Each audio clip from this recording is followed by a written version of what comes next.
शोर, जहां भाव ही बने रोते रहो।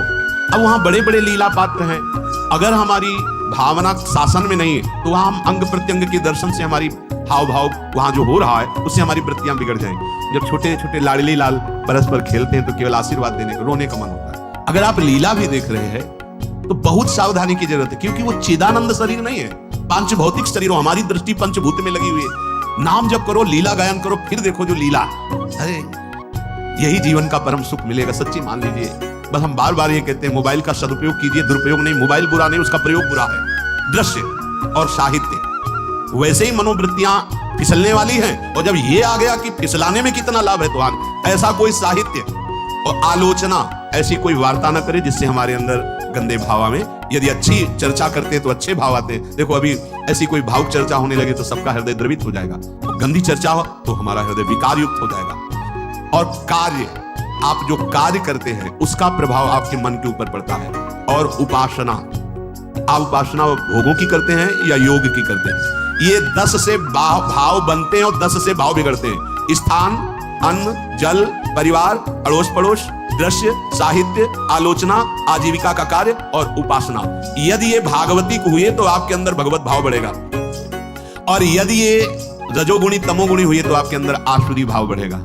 इन 10 से सावधानी पूर्वक व्यवहार होना चाहिए। जैसे आस पड़ोस में है तो बड़ी सुविधा है, यहाँ कोई किसी से मतलब नहीं रखता, बगल वाला कौन है किसी से मतलब, ये बढ़िया है। ज्यादातर गांव में होता है, अपने यहाँ ये अच्छा है कि जैसे आप अपने कमरे में गए किसी से कोई मतलब नहीं, उसे ऐसा ही जीवन रखना चाहिए। और ये ज्यादा जो व्यवहार मित्रता बढ़ाने वाला विषय, ये धाम में नहीं है। वृंदावन में ऐसा नहीं व्यवहार रखना चाहिए। आपके पड़ोस में कौन रख रहा है आपका परिचय नहीं होना चाहिए, कौन कौन रह रहा है आपकी जानकारी नहीं होनी चाहिए।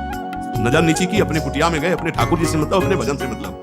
ना पड़ोसी को कुछ देना चाहिए ना लेना चाहिए, बात समझ लेना।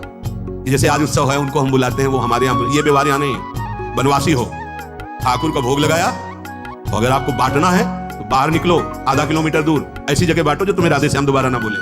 फिर वो तुम्हें बुलाएगा, फिर वो बैठेगा, फिर प्रपंच की बातें होंगी, निंदा स्तुति की होंगी, फिर बड़ी संगोष्ठी होती है, पता चलता है। क्या फायदा ऐसे जीवन से?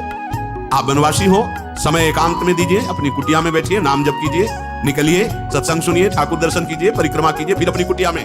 ज्यादा व्यवहार में नहीं उतरना चाहिए, ये बनवास है, वृंदावनवास। सत्संग का सेवन, रजोगुण तमोगुण का त्याग, तो दुष्संग से आप बच जाएंगे। दुष्संग से बचने का मतलब है काम क्रोध मोह स्मृति भ्रंश बुद्धिनाश सर्वनाश कारणत्वात्। देवर्षि नारद जी, अगर दुष्संग का त्याग हो गया तो आप काम का, क्रोध का, मोह का, जो हमारी भगवत स्मृति का नाश कर देते हैं, जो हमारी बुद्धि का नाश कर देते हैं, जो हमारे सर्वनाश करने वाले हैं, इनका त्याग कर पाएंगे। कुसंग अगर हो गया तो इनका त्याग नहीं हो सकता, बहुत कठिन हो जाता है। भगवत संबंधी तत्वबोध होना या भगवत रहस्य लीला में प्रवेश पाना, जो अपनी इंद्रियों को भोगों में तृप्ति कराने की कोशिश कर रहे हैं,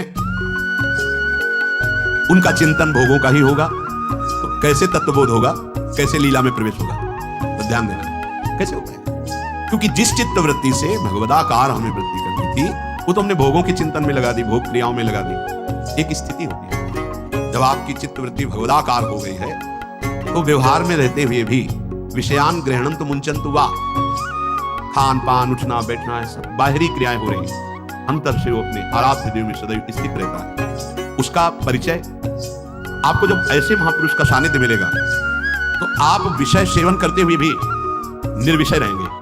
आपके अंदर विषयों की प्रियता नहीं रह जाएगी, आपके अंदर एक प्रबल वैराग्य, ऐसी धारणा बन जाएगी, कुछ नहीं, कोई भी तुम्हें प्रभावित नहीं कर सकता। यद्यपि खान पान हर्ष आदि की सब व्यवहारिक वृत्तियां हैं, पर उस महापुरुष का प्रभाव ऐसा होगा कि आपका हृदय निर्विकार हो जाएगा। और बहुत ही त्याग की सब बातें की जा रही, लेकिन हृदय भी सही है तो संग से विषय रंग बढ़ जाएगा। ये देखा गया। हृदय अगर निष्प्रिय है, जिसका हम संग कर रहे हैं, तो उसका परिणाम निष्प्रिय निकलेगा। व्यवहार में कुछ भी हो, निष्प्रियता ही आपकी बढ़ेगी, निर्विकारता बढ़ेगी, क्योंकि उसकी स्थिति का संग हो रहा है, उसका प्रभाव पड़ रहा है। तो सर्वनाश की जड़ है विषय चिंतन, ये बहुत बड़ी बात है। विषय चिंतन सर्वनाश की जड़ है। यहां विषय भोग नहीं कहा, क्योंकि चिंतन का परिणाम भोग है। पहले चिंतन होता है, साधक ध्यायतो विषयान पुंसः संगस्तेषु उपजायते। संगात् संजायते कामः, कामात् क्रोधो विजायते, क्रोधात् भवति सम्मोहः, सम्मोहात् स्मृति विभ्रमः, स्मृति भ्रंशात् बुद्धिनाशो, बुद्धिनाशात् प्रणश्यति सर्वनाश। कैसे हुआ? ध्यायतो विषयान् पुंसः, विषयों का चिंतन।